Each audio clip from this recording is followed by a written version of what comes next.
Ինչու եմ առաջարկում, որ Սուրբ և Անմահ պատարագից առաջ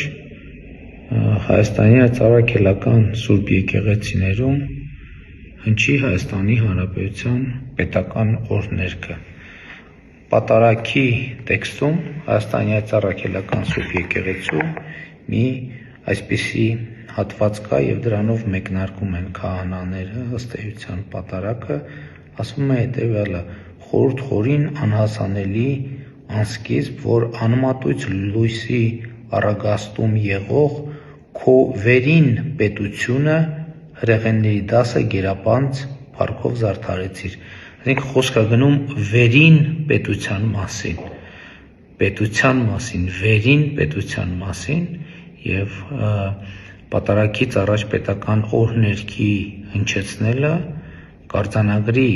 կապը վերին և ներքին պետությունների միջև։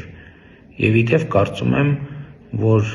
պետք է քննարկվի նաև Հայաստանի Հանրապետության տարածքում եկեղեցիներում կամ մուտքի մոտ կամ ներսում Հայաստանի պետական դրոշի առկայության հարցը,